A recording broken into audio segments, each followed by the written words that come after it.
Selamat sore, salam sejahtera untuk kita semua. Puji syukur kehadirat Tuhan Yang Maha Esa, karena atas rahmat-Nya kita dapat berkumpul dalam keadaan sehat.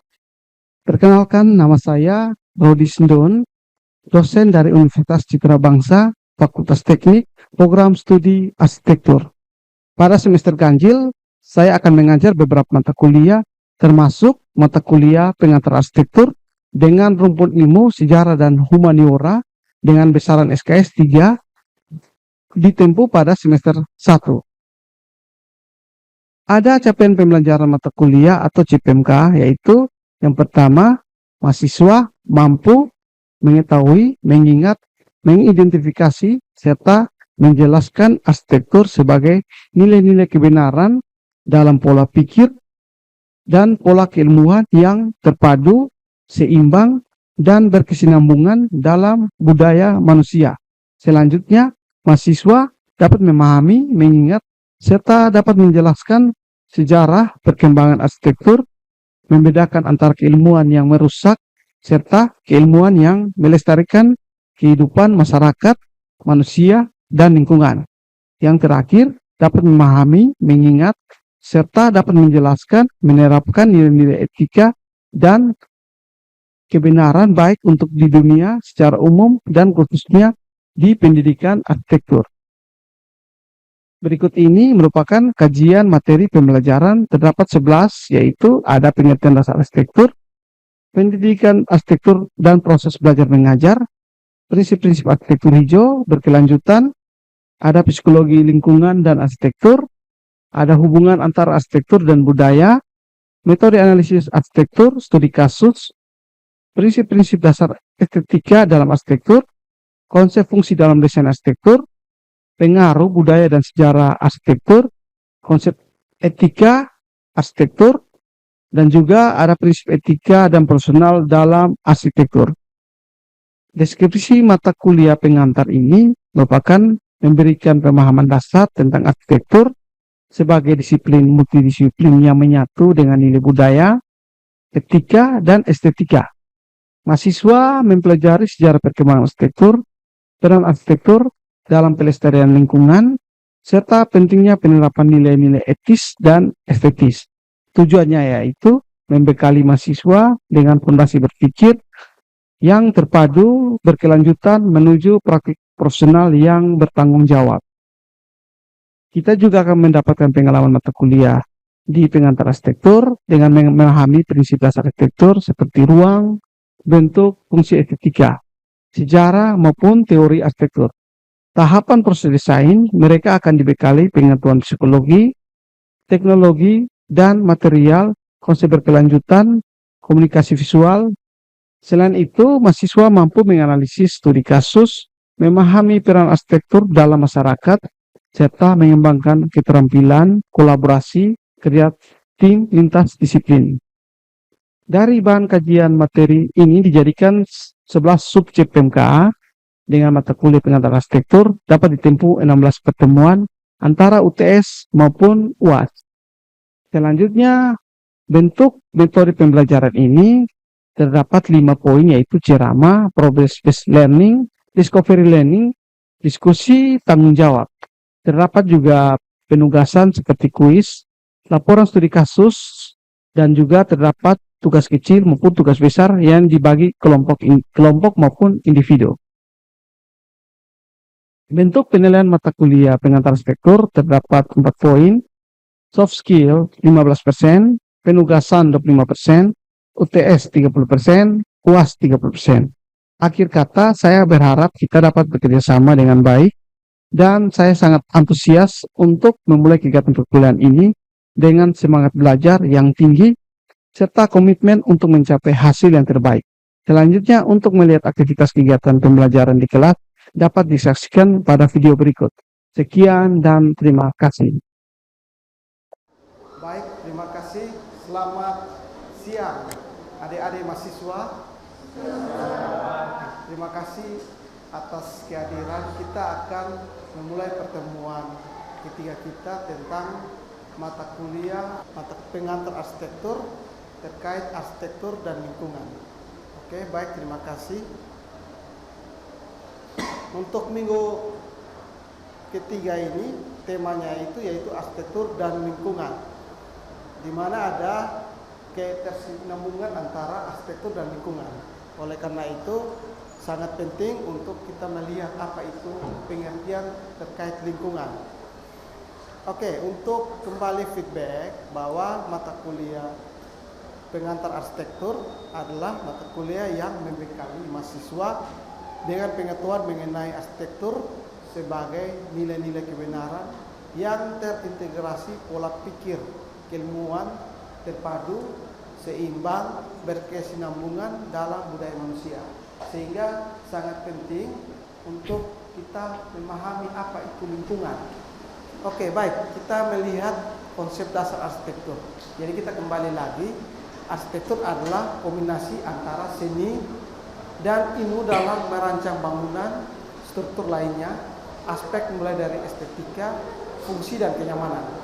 Dalam poin-poin yang dilihat ini perlu ditekankan bahwa kenyamanan, estetika itu harus berkesinambungan terhadap lingkungan. Itu sangat penting ya. Bukan cuma kita melihat estetika dalam bangunan itu sendiri, tapi kita juga harus melihat kerangkaian, kenyamanan dan sebagainya, kelarasan dan sebagainya. Sehingga kita harus melihat lingkungan luar, itu juga sangat berpotensi terhadap kenyamanan. Jadi ini konsep dasar arsitektur ya. Terus apa itu lingkungan? Jadi lingkungan itu semua hal yang berada di sekitar kita, termasuk udara, air, tanah, dan organisme hidup. Jadi komponen utamanya itu fisik, biologis, dan sosial. Jadi lingkungan itu sangat erat kaitannya dengan arsitektur ya. Jadi tidak berdiri sendiri. Jadi jangan berpikir bahwa arsitektur itu benda yang mati, lingkungan hidup itu terpisah. Jadi dia satu kesinambungan. Sehingga perlu ada keselarasan bersama-sama ya dalam mengaitkan hubungan antara lingkungan dan juga arsitektur. Oke, kita lihat selanjutnya. Jadi hubungan arsitektur dan lingkungan. Jadi yang kita lihat itu pertama itu interaksi. Yang poin pertama, arsitektur sebagai bagian dari lingkungan. Itu ya poin utama. Terus yang berikut, dampak lingkungan terhadap desain arsitektur. Kenapa dampak lingkungan terhadap desain arsitektur? Karena kalau kita melihat desain arsitektur, kalau kesalahan akan berpengaruh pada dampak lingkungan. Misalnya erosi, banjir dan sebagainya ya. Jadi nanti kita lihat studi kasus di slide-slide berikut. Ini contoh ya. Jadi kita lihat lanjut tentang pentingnya hubungan antara arsitektur dan lingkungan. Jadi arsitektur tidak bisa dipisahkan dari lingkungan. Setiap bangunan yang dibangun akan berdampak pada lingkungan sekitar, baik secara positif maupun negatif. Dari positif, kita bisa melihat kebutuhan akan bangunan sangat membantu ya, kebutuhan akan manusia, akan ruang. Misalnya seperti sekolah, rumah tinggal, perlindungan ya terhadap kondisi alam lingkungan sekitar. Tetapi ada efek negatifnya ya, kalau kita tidak melihat secara seksama, secara bijaksana, nanti akan berpengaruh pada negatif terhadap isu lingkungan. Nah, jadi itu kita harus melihat ya, sangat penting. Jadi lingkungan mempengaruhi beberapa aspek desain arsitektur, termasuk yang pertama itu orientasi bangunan, penggunaan bahan, strategi penggunaan energi. Jadi di sini orientasi bangunan itu sangat penting. Kita harus melihat kondisi matahari dari timur ke barat, itu harus menyesuaikan. Jadi bukan kita langsung menghadap timur dan barat, nanti dampaknya itu akan merasakan panas yang berlebihan, ya kan? Energi yang masuk itu berlebihan, akhirnya kita merasakan gerah, ya kan? Suhu yang akhirnya berdampak pada kenyamanan termal kita ya. Terus yang berikut juga kita harus melihat bahan, penggunaan bahan. Jadi bahan itu kita harus melihat bahan yang ramah terhadap kondisi lingkungan. Misalnya bahan yang misalnya tidak memberikan silom. Misalnya kalau penggunaan kaca tidak memberikan pantulan silom terhadap lingkungan sekitar. Terus jenis bahan yang tidak meracuni kehidupan di dalam penggunaan bangunan. Misalnya ini serbuk-serbuk, misalnya kita cat ya, terus serbuknya terlepas mengakibatkan kita bernafas susah. Nah, seperti itu ya. Jadi material juga harus melihat ya berbagai aspek. Terus yang berikut strategi penggunaan energi. Jadi energi ini bukan dalam artian penggunaan energi bantuan ya, seperti listrik, lampu dan sebagainya. Kita juga harus memaksimalkan energi alam, misalnya matahari, udara dan sebagainya. Jadi harus ada penghawaan, terbukaan supaya cahaya itu masuk. Bukan semata-mata kita hanya menggunakan lampu listrik, pemborosan energi. Nah, itu harus dilihat ya. Jadi kita harus keseimbangan lingkungan itu harus berpengaruh pada desain dari apa itu bangunan yang melihat lingkungan ya. Selanjutnya arsitektur dan lingkungan. Jadi arsitektur dan lingkungan itu merupakan seni dan ilmu ya. Jadi ada lingkungan binaan, ada level makro, perencanaan kota, perencanaan perkotaan, arsitektur landscape. Jadi itu kan otomatis membutuhkan lingkungan yang besar, skala yang besar. Kita mendesain kota, perkotaan atau kampung itu, dia itu lahan yang terbuka atau lahan yang terbangun itu sangat besar ya, sangat berpengaruh rentan pada lingkungan. Jadi kita harus melihat contoh lingkungan supaya tidak memberikan efek yang negatif, misalnya banjir, erosi dan sebagainya. Itu kita harus melihat secara bijaksana ya. Jadi pengolahan terkait bangunan itu betul-betul diterapkan terhadap dampak lingkungan. Jadi kita harus melihat seperti tanah, air, energi, surya, mineral, serta flora fauna. Itu harus ada hubungannya dengan arsitektur. Terus level mikro, desain bangunan, efisiensi energi. Tadi kan perkotaan, toh? Dia ambilnya skala yang besar. Tapi kalau kita lihat juga harus ada skala yang kecil. Jadi contohnya itu rumah tinggal, bangunan, itu kita harus terapkan efisiensi energi yang baik. Misalnya pengolahan yang tadi saya bilang kan, dasar-dasar penghawaan, pencahayaan dan sebagainya. Kita harus bijak ya, bukan berarti kita harus nyalakan lampu terus, ya kan? Listrik AC kita harus nyalakan terus, tidak ya. Pada saat kita membutuhkan ruang, kita kepanasan baru dibantukan dengan energi buatan. Nah gitu ya. Jadi kita harus efisiensi terhadap energi. Jadi arsitektur lingkungan harus memperhatikan kondisi fisik, misalnya sumber daya alam yang meliputi air, tanah, udara, iklim, cahaya, bunyi dan kelembapan. Terus yang berikut dari masalah-masalah yang terjadi terkait isu global ya. Banyak faktor ya, ada empat yang saya lihat, yaitu pertama itu ekonomi, terus yang berikut ekologi, politik dan kultur ya, atau budaya ya. Dan juga ada ekologi juga, berpengaruh rentan pada ekologi. Di sini kita lihat grafiknya bahwa ekologi itu menjadi masalah ya. Artinya dari grafik itu yang masih hijau kan masih kota, politik, ekonomi, tapi ekologi itu menjadi kelihatan ya, dia punya penurunan. Otomatis ada dampak besar ya terhadap ekologi lingkungan. Terus yang berikut isu lingkungan dalam pembangunan industri. Jadi ini ada solusi-solusi ya terkait masalah lingkungan. Jadi isu-isu lingkungan, misalnya semakin banyaknya pembangunan industri, lingkungan akan semakin rusak akibat polusi dan pembuangan limbah yang mengandung zat berbahaya. Ya kan, otomatis kalau misalnya ada pabrik tempe, ya kan, pabrik plastik, sendal dan sebagainya akan menjadi dampak lingkungan, ya kan? Karena tidak pengolahan sumber pembuangan yang tidak bijak, akhirnya merugikan lingkungan, ya kan? Misalnya pembuangan sembarangan ya, sisa-sisa bekas di sungai atau di pinggir pantai, ya kan? Akhirnya mengandung zat-zat kimia yang merugikan lingkungan. Lingkungan ini kan banyak kok, manusia, hewan, makhluk yang lainnya ya, akan berdampak akan zat-zat yang berbahaya. Jadi harus ada solusi terkait hal tersebut, yaitu evaluasi pengaruh sosial, ekonomi dan ekologi. Terus yang berikut adanya keseimbangan antara sumber daya alam dengan pembangunan ekonomi. Jadi 4 poin ini menjadi solusi hal tersebut. Misalnya kalau ada solusi lagi tidak apa-apa, jadi banyak faktor yang bisa membantu untuk mengurangi efek-efek isu lingkungan. Terus yang berikut, ini contoh ya. Dari contoh gambar ini siapakah yang bisa melihat ya apa ini grafis terkait gambar tersebut? Adakah yang mau bisa menjawab? Oke, silakan. Tentang polusi udara dari pabrik-pabrik itu dapat merugikan lingkungan hidup dan mengurangi keberlanjutan terhadap lingkungan hidup. Oke, baik, kita berikan aplaus ya. Tapi Adrianus kurang memperkenalkan diri ya, perkenalkan nama ya nanti ya.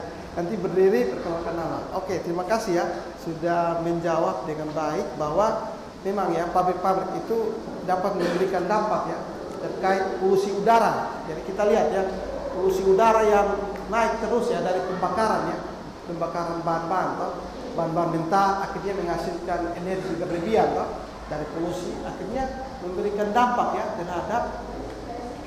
terhadap lingkungan itu sendiri. Jadi banyak faktor ya yang memberikan dampak ya terhadap polusi udara dan sebagainya. Terus isu lingkungan dalam pembangunan arsitektur kita bisa lihat ya, dia bisa berpengaruh pada yang pertama itu perubahan iklim. Jadi perubahan iklim global yang disebabkan oleh emisi gas rumah kaca berdampak pada desain arsitektur. Itu salah satu ya. Jadi misalnya asap ya yang tadi polusi itu akan berpengaruh pada emisi gas rumah kaca. Terus yang berikut jejak karbon ya. Jadi semua itu ada jejak ya. Jadi pembakaran energi dan sebagainya itu akan berasumsi pada jejak karbon ya. Jadi akan mengakibatkan pembangunan dan operasian bangunan menyumbang sebagian besar emisi karbon. Nah, jadi penting ya. Jadi semua bangunan yang ini menghasilkan emisi karbon. Ya kan? Energi yang digunakan berlebihan dan melebihi kapasitas akan memberikan dampak. Nah, seperti itu ya. Jadi dampaknya itu tentang jejak karbon ya. Terus yang berikut penggunaan sumber daya alam seperti eksploitasi berlebihan terhadap sumber daya alam seperti kayu, mineral dapat merusak lingkungan. Misalnya kita tidak bijak, misalnya kita menebang hutan ya, hutan yang dengan skala besar dapat merugikan lingkungan ya. Bukan cuma kabupaten itu sendiri atau kawasan itu sendiri, tetapi juga berdampak pada beberapa daerah sekitar. Ya kan, misalnya hutan di Kalimantan atau hutan di Papua, misalnya kalau ditebang habis semua kan akan berdampak pada suhu ya, panas ya, karena efek lingkungan itu tidak bisa menetral terhadap kondisi hal tersebut. Jadi kita harus perlu bijak ya penggunaan sumber daya alam yang berlebihan, misalnya itu ya, bukan cuma kayu tetapi mineral, misalnya kita tambang, kita gali, misalnya emas, terus minyak, terus kita bor terus, iya kan, memberikan dampak yang tidak baik ya. Daya tanah akan turun ya kan. Jadi banyak faktor yang akan mempengaruhi terhadap lingkungan. Itu semua berkaitan dengan pembangunan arsitektur. Jadi kita betul-betul harus memikirkan solusi jangka panjang. Nah, gitu ya. Terus limbah konstruksi, biodiversitas terancam pada habitat alami. Artinya apa? Hewan-hewan yang berkaitan dengan lingkungan, misalnya burung, hewan-hewan banyak ya, bukan cuma ular saja atau hewan-hewan, itu akan terjadi ancaman yang nyata ya. Mereka mau tinggal di mana lagi kalau misalnya lingkungan mereka itu kalian ditebak, dibakar, dan otomatis ada beberapa berita ya, yang harimau ke kota dan sebagainya itu, ya kan? Terus yang berikut terkait isu lingkungan, kita kembali lagi isu lingkungan. Jadi isu lingkungan perkotaan dari gambar di atas itu kita lihat ya, kepadatan ya dari bangunan tingkat dan juga dari kepadatan bangunan yang rendah. Jadi ada kesenjangan ya, misalnya gaya hidup modern dan juga gaya hidup yang istilahnya ekonomi ya. Tetapi semuanya mau hidupnya berdampingan di kota. Kenapa mereka tidak tinggal di desa, lebih suka ke kota? Karena yang tadi yang saya bilang, faktor ekonomi ya kan, mau sekolah dan sebagainya. Jadi akan terjadi migrasi dari desa akan ke kota ya. Jadi akhirnya space ruang ya, seperti rel bantaran kereta api, di bawah jembatan, akan ruang-ruang sisa tersebut akan ditinggali oleh beberapa orang ya, atau misalnya kelompok-kelompok yang istilahnya dalam tanda petik itu ekonominya di bawah ya. Mereka akan mencari tempat untuk kedua mereka atau membuka tempat-tempat lapak ya. Kita bisa lihat ya contoh-contoh studi kasus ya. Jadi banyak faktor. Yang pertama itu lingkungan dan kemajuan pembangunan. Terus mendatangkan isu permasalahan lingkungan. Terjadi kesenjangan dalam perkotaan. Yang berikut yang tadi ya, kepadatan penduduk dan kemacetan. Lalu lintas juga berpengaruh ya, bukan cuma manusianya saja, tetapi kendaraan dan sebagainya itu akan berpengaruh pada kemacetan. Pembangunan lahan yang tidak terkendali, misalnya lahan terbuka hijau akan dibangun terus, pembangunan pemerataan, misalnya perumahan, ya kan, pembangunan yang akhirnya melebar ya, perkotaan yang dulunya kecil secara kilometer dia semakin besar ya, secara periode-periode tertentu. Misalnya 2027 lagi akan terjadi pembangunan lagi lebih besar. Kota Kupang akan terjadi pergeseran lahan yang dulunya hijau sekarang sudah tertutup oleh pembangunan-pembangunan. Ini ya. Jadi terus yang berikut pengolahan sampah yang buruk. Misalnya kita tidak bisa lihat dari jauh ya, tapi kita lihat di Kota Kupang ada beberapa jalur-jalur tertentu yang di titik tertentu itu terjadi penumpukan sampah. Nah itu juga berpengaruh karena kepadatan manusia. Semakin banyak manusia, semakin banyak permasalahan. Jadi itu ya. Terus juga kekurangan ruang terbuka hijau, penggunaan energi yang tinggi, konsumsi air yang berlebihan. Ini juga ya. Jadi semakin padat. Kita kan butuh air kan. Satu hari itu manusia itu membutuhkan air berapa? Misalnya 80 liter atau berapa? 18 liter. Misalnya untuk minum, cuci, pakaian, ya kan, untuk mandi. Jadi kapasitas satu orang saja sudah membutuhkan air yang berlebihan. Jadi kita harus pentingkan lingkungan juga ya, jangan terlalu boros, tetapi dimanfaatkan dengan baik. Misalnya sekarang kan sudah ada buat shower. Shower itu dia tuh airnya keluar cepat, tapi kan dia sedikit ya dibandingkan kalian pakai gayung ya. Dia lebih cepat habis ya dibandingkan shower. Itu contoh ya. Terus penggunaan air dan sebagainya. Betul-betul kita harus bijaksana ya. Terus yang berikut kerusakan ekosistem akibat urbanisasi. Ya, ini yang terjadi ya. Jadi karena kebutuhan lahan yang semakin susah, urbanisasi terus terjadi karena ada sekolah kampus UCB misalnya, ada Undana, Unika. Kan orang akan yang dari daerah-daerah yang kabupaten, mereka akan datang ke sini untuk bersekolah atau kuliah kan. Otomatis mereka membutuhkan lahan atau membutuhkan ruang untuk tempat tinggal dan sebagainya. Nah, itu harus dilihat. Nah, ini permasalahan visual ya. Oke, yang berikut. Jadi ada strategi arsitektur untuk mengatasi isu lingkungan.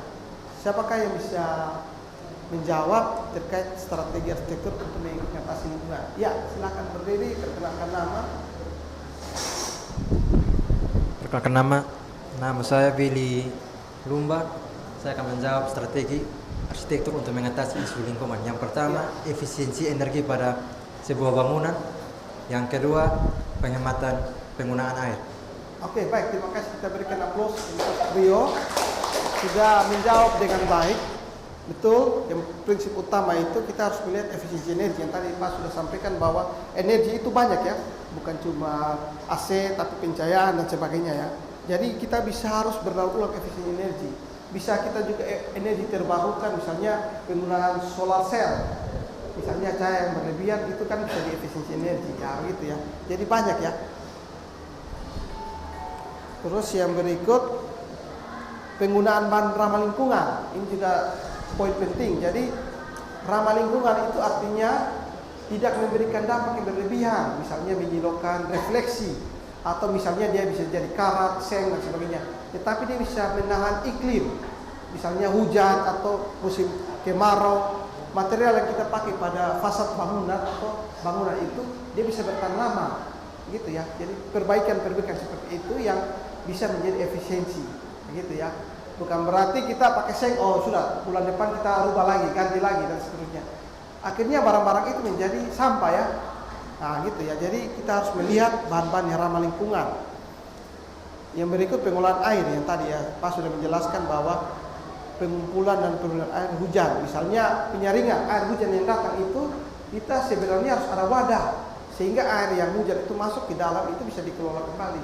Bukan kita tutup pakai beton terus air hujan itu jatuh dan disalurkan ke saluran, jatuh ke sungai maupun ke laut. Sebaiknya air itu bisa dimanfaatkan kembali untuk penggunaan air kebutuhan hari-hari. Nah seperti itu ya. Jadi sangat penting.